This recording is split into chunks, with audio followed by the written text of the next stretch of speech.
Oh, this was a fun and educational episode for me because longtime subscribers, y'all know I'm into death metal. The gnarlier, the better. But I'm trying to learn about power metal. But I won't do just any power metal. It's got to be a little bit different. And different is definitely what this is. I had Sabrina from Seven Kingdoms to talk to me about their particular brand of power metal. Fade away with me. There was something on my mind. She's fresh off of surviving two pretty terrible hurricanes, so thankfully everything's all good there. They're about to release an EP, go on a big tour with Unleash the Archers, and I got to ask her, teach me about power metal, and she taught me. And here you might be asking, well, how different is this band? Well, in this interview, we sort of related to each other about being Southern and a metalhead. And also, there's a very interesting Mr. cover on this EP. So I definitely had to ask how that came about because you wouldn't normally put Mr. with metal, much less power metal, but they did. You'll definitely want to hear the story on that. So without further ado, here's Sabrina from Seven Kingdoms. Sabrina from Seven Kingdoms. Welcome to Heavy Metal Philosophy. Hey, I love your name also. That's super rad. Thank you. Much appreciated. So, first thing I got to ask you, since you all are from Florida, how are y'all faring given the recent turbulence and storms that's been going on down there? Thankfully, we were very fortunate where we are because depending on what side the storm comes on, it's normally the side that it hits is normally the one that gets the worst. I mean, we've had a lot of flooding. There's a lot of trees down. I thankfully was okay, but I had one of my friends, she had an entire tree slammed down into her house. So that was, yeah, not my favorite. So I tried to create a GoFundMe for her. So they could at least, afford to get to pay everybody to come remove trees and put the electricity back on and different stuff like that. And then a couple of our friends had massive flooding, and she's on dialysis because she has kidney issues. So a lot of our friends fared not as great. So I am blessed and thankful. The guys down in Winter Haven, where it was closer to them, I think the worst thing was that they had no power for a longer amount of time than I did. But we all thankfully were good. Good. Yeah. And if you'll send me that link, I'll put it in the description of this episode for the GoFundMe. Oh, thank you. I appreciate it. She would appreciate that more. She'd probably cry. Yeah. So I live in a cabin in the woods here in Georgia, and one of the previous occupants of this cabin, they had some sort of medical device that they had to have. So they installed solar panels on the cabin to power that medical device. And I'd never thought about that before. You mentioned dialysis, Yeah. all my life when the power goes out, I just kind of sit around and wait, but I never thought about like this could be a life and death situation. Oh yeah, it has been in the past. We had a storm, I can't remember what year it was, near 2019 or 2018, called Hurricane Michael that came through.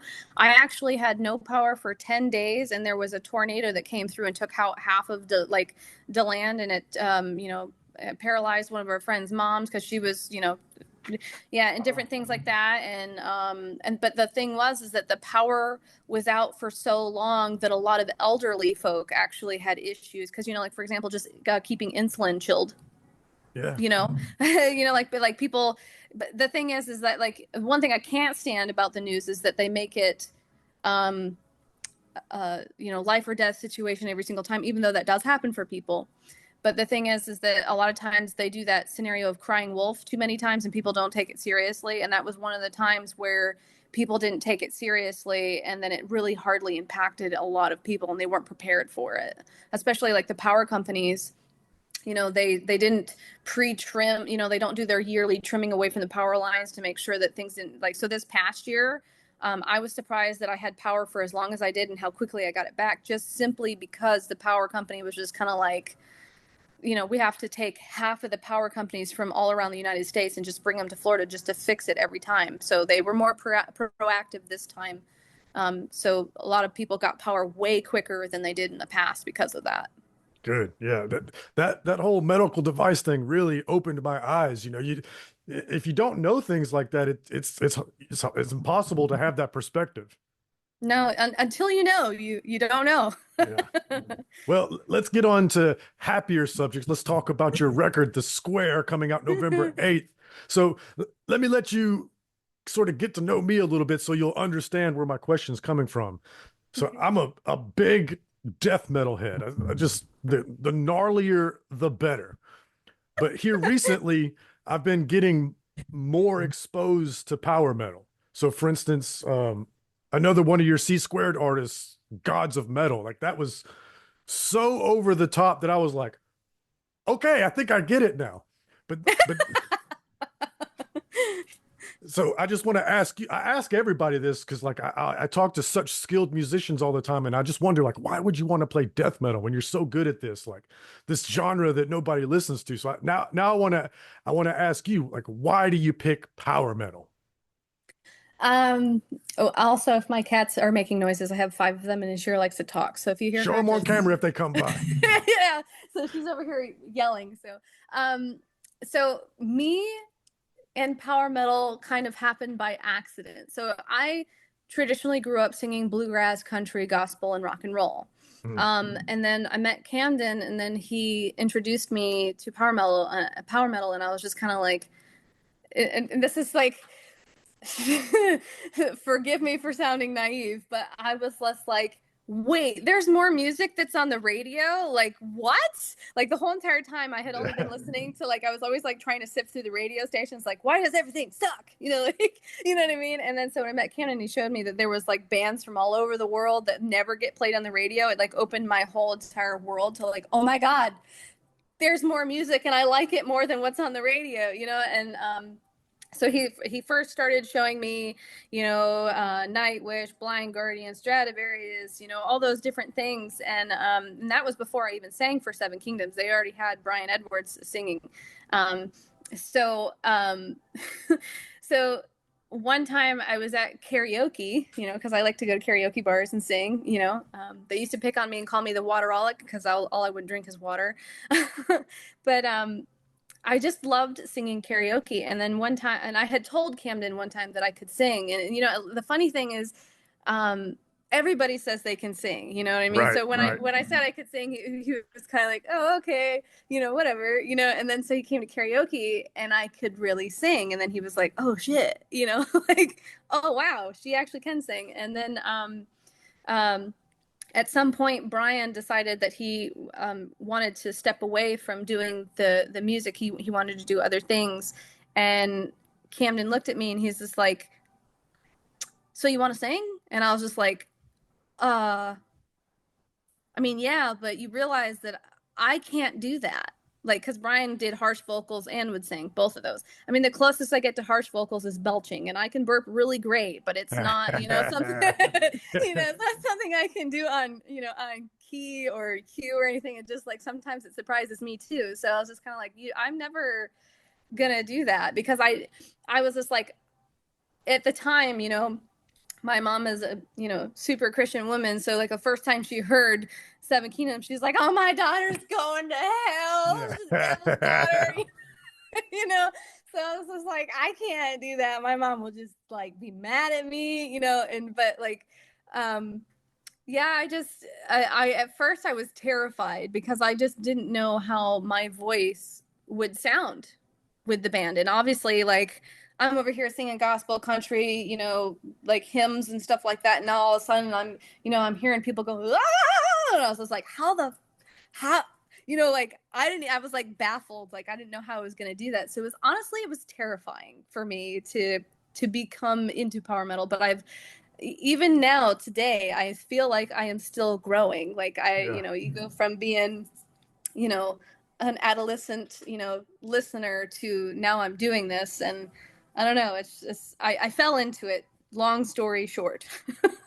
That's awesome. I love that story. As a fellow Southerner, I can totally relate. My family is all super religious too. And so when I got into metal, they were like, oh no, Jon, our precious What Jon. happened? What happened to my boy.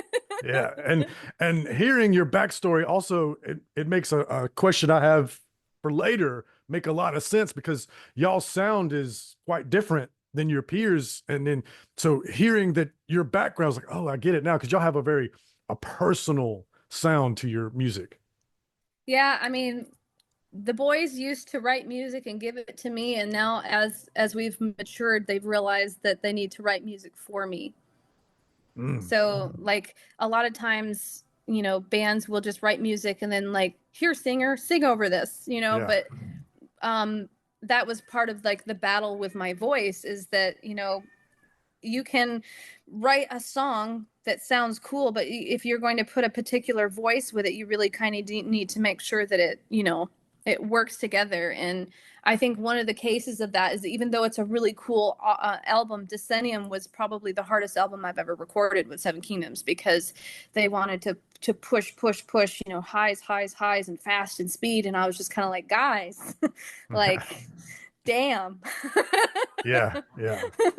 But it was also a growing experience for me. So it was, you know, I feel like sometimes you don't get those soft, light landing experiences. Sometimes your ass just gets kind of ground right into it, and you have to figure it out the hard way. And I feel like I did, Yeah. but I feel like I did okay.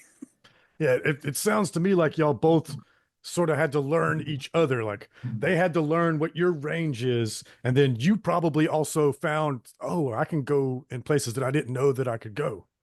Yeah, I mean that was part of the discovery with my voice. Was at first I was intimidated by I think it was something that I heard in Halloween. I can't remember exactly what song it was. It might have been Eagle Fly Free, but it's like some of the high notes he was hitting. And um, I think Lost Horizon also, they have that like vocal run that they do. And I was just kind of like, I've never sang that high before. And I actually had to learn how to sing that high.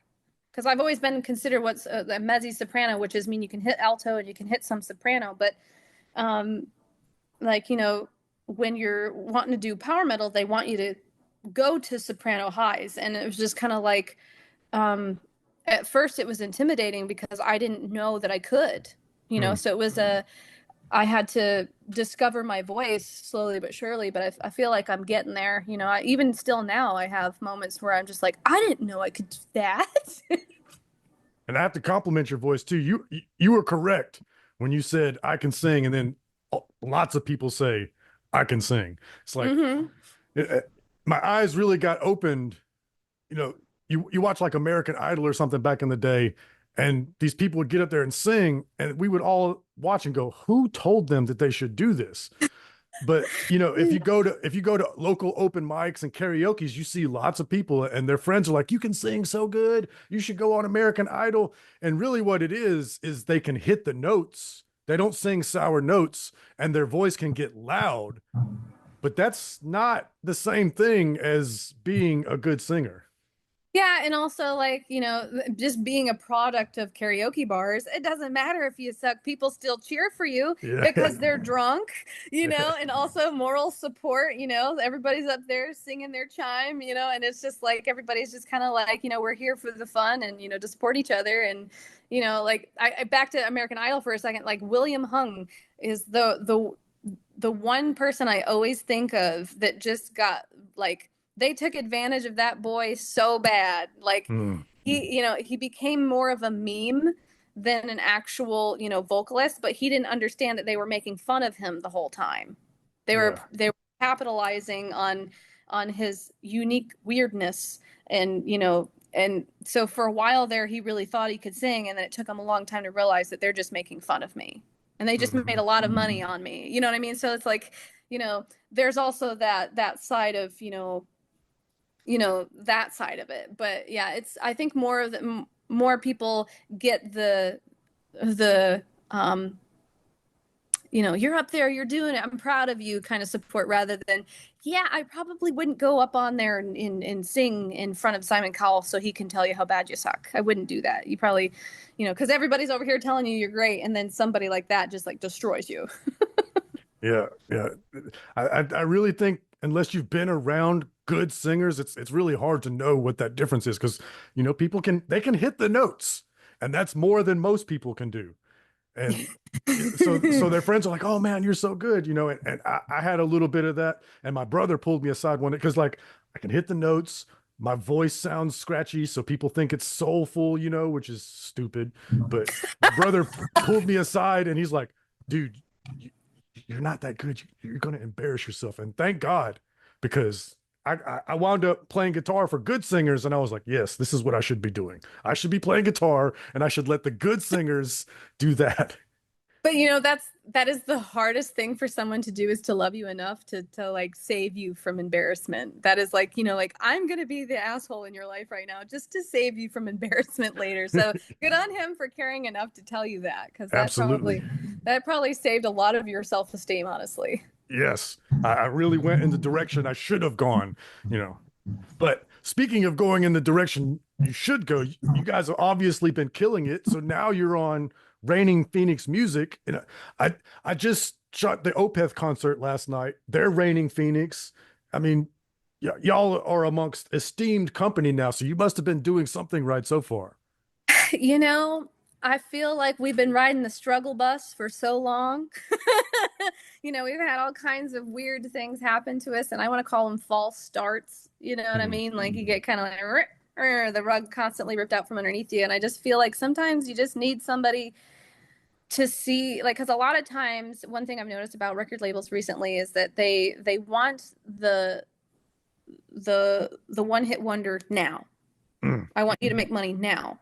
And my experiences paying attention to Raining Phoenix is they have a future goal in mind. It's not, like, obviously they want you to create good music now, but they're not expecting you to instantly give them multi-platinum somethings. You know what I mean? And that's the thing that's the difference between certain record labels, is that, it's like, do I see us doing great things and rising together for a long period of time? Or is it, I just want instant gratification? And that's my favorite thing about Raining Phoenix so far, is looking at us and seeing what we have potential to be, and in wanting to invest in that. That means a lot. So that sort of answers my next question. How long ago did you sign with Raining Phoenix? I mean, it had been in the talks. I want to say, where are we? We are in October. It was happening. The first conversation, the idea, the bite, probably happened around October last year. I'm sure they came to see us when we were on tour with Windrose. And they wanted to physically see what we looked like at the beginning of the tour versus the end of the tour, which they got a huge surprise with all the burgers for the last one. But I feel like it started then because they wanted to physically see us. And then, there had to be a couple, key players that, spoke on our behalf, like Maurizio is one of the most influential reasons as to why we're even experiencing what we're experiencing in this moment.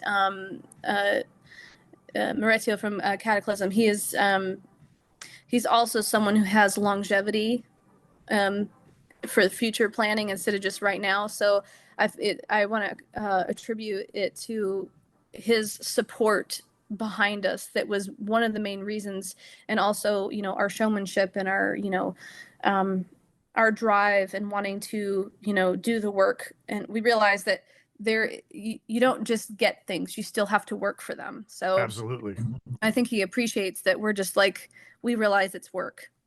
Yeah. At least it's, work worth doing. And we're like, yeah, sure, we want the opportunity. Like, what do we got to do?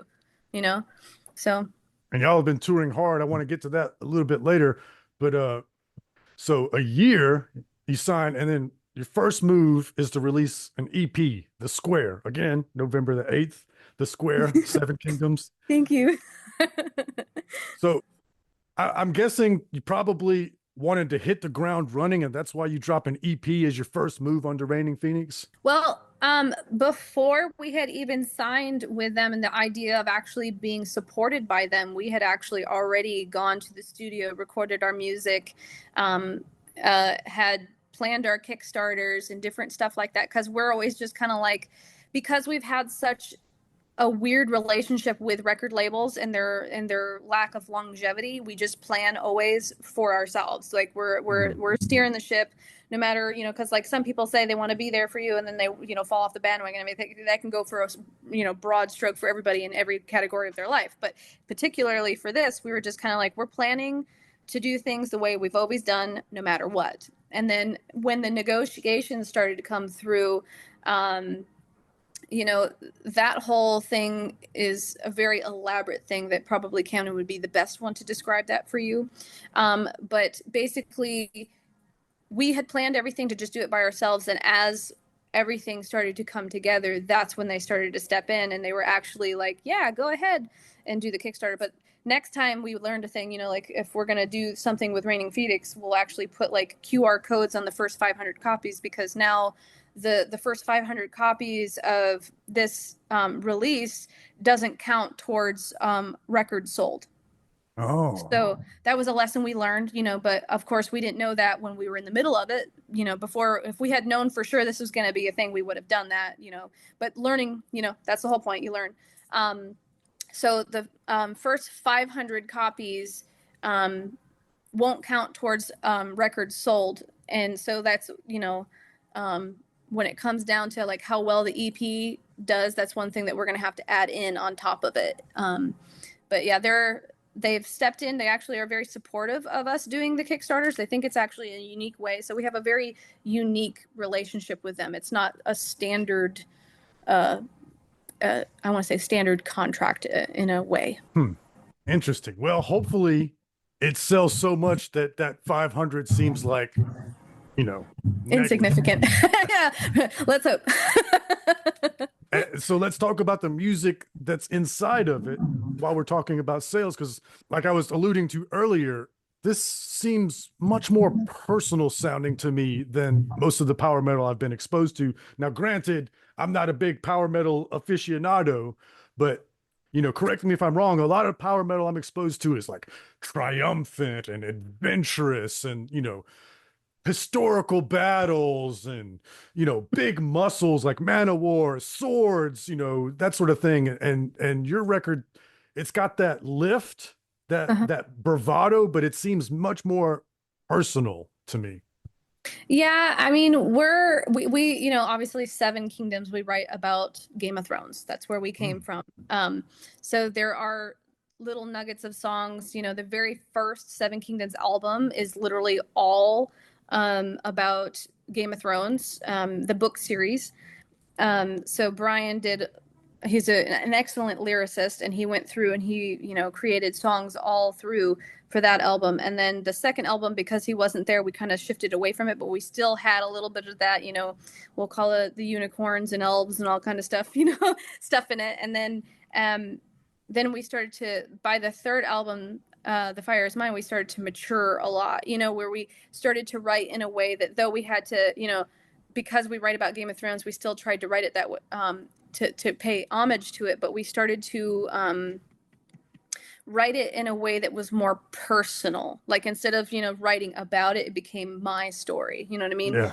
And then this latest album, you know, a lot of things inspired, I want to say, the anguish that you hear within it. You know, Keith has been, you know, publicly open about his struggle with alcohol and, you know, depression and, you know, different things like that. And the things that he's experienced, you know, to experience that battle. And that's like one of the, you know, the meanings of Through These Waves is also, you know, that struggle with, you know, how we handle life. You know, like sometimes, you know, we're proactive and willing to handle stuff, but when things get so intense, so hard, that it's like you can't even fathom how to lift this weight off of you. Sometimes you choose drugs, sometimes you choose alcohol, sometimes you choose escapism, sometimes you have such bad depression you can't get out of bed, you barely eat, you can't think clearly, and you almost have psychosis issues, you know what I mean? And so we wanted to capitalize on, not capitalize, that's not the right word, but to hone in on experiencing what one might label as a trauma, and how like if you listen to all the songs in order, it's almost like the transition from trauma through the grief stages into, understanding that there's a point to the entire experience, and it's just simply to wake up and to be aware of how you come forward in a relationship, and how different people come forward in theirs, and how we handle things, and also how we don't. It makes a lot of sense hearing that, putting it that way, because you know, to be inspired by a story like Game of Thrones and write about that sort of thing, that's one thing. It's a very rich tapestry to draw from, Mm-hmm. but that story is in many ways just a litany of traumas. Yeah. So then as you move forward, and like you say, as you mature, it takes a certain amount of empathy to go from being, I'm retelling this story that I saw, to being, this is how I would feel Yeah. during something like that. Mm-hmm. And I definitely heard that on the record. I was like, wow, this seems like more inside than outside. Yeah, it was a very introspective type of album. I mean, even the emotions felt within the guitar playing. It's like through these waves, like underneath the confusing and the storytelling of the lyrics, you can even hear like the hard like anger that comes kind of translates through the guitar. Like you know the orientation, or the inability to have orientation within it, because you can feel just so many different emotions in it, both lyrically and musically, to me. I agree, because that's another thing I noticed is the guitar solos. There's cool guitar solos, and they're impressive, but it's not that dive bomb, screamy, look how good I am sort of power metal guitar solo. It, Yeah. it really fits the song. No, thank you. I appreciate that. And speaking of fitting, so I was listening to the way y'all layer your vocal melodies and the harmonies, and I was like, oh, this is kind of cool. And then the closing number, Kyrie, the Mr. cover. When I heard that, I was like, that's perfect. It, the way that those vocal harmonies work, I was like, oh, it makes so much sense. I knew something sounded to me like familiar. And then I was like, oh wow, that's the perfect cover for them.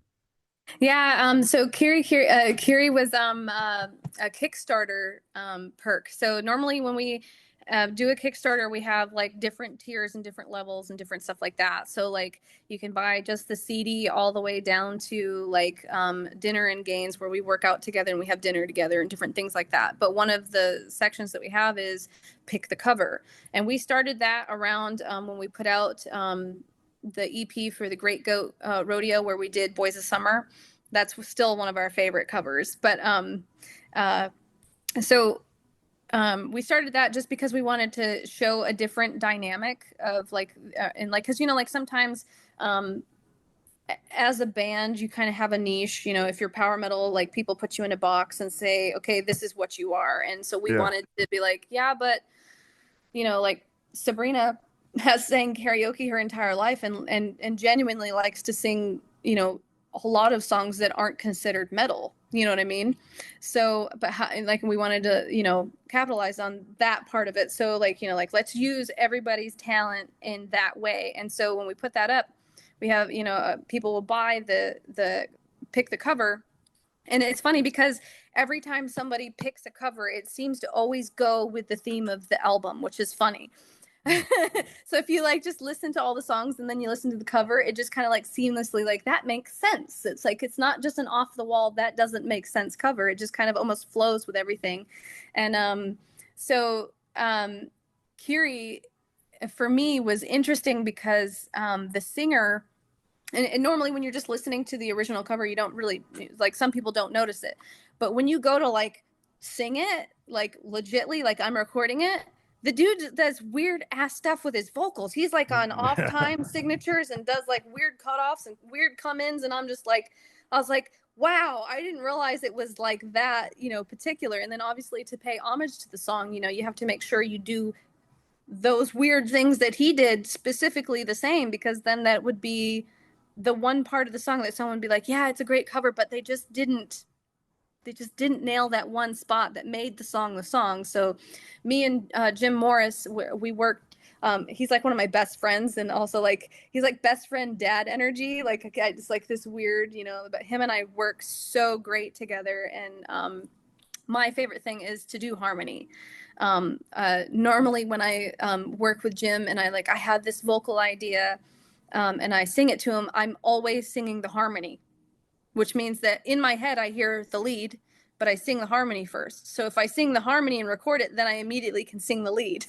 It's this weird thing with my brain. So Jim and I, we went through the structure and got through the weird sandpaper of getting the notes correct, and then when we got to the harmonies, that was where we were playing. Yeah, it definitely shows. And speaking of the part you have to do, you do the woo that he does. And I thought it was so perfect because it was like the original, but also just the most subtle bit of Southern charm to your woo. I was like, and just a little bit of Ric Flair. yeah, yeah, that made me feel at home. Good, thank you. That's an interesting story too, because one of the questions I wanted to ask you was like, how do you pick that cover? Because it seems to fit you so well. Did y'all do a list and then the fans picked out of the list, or was just some fan like really in tune with y'all? I was like, what they would do really well, Mister.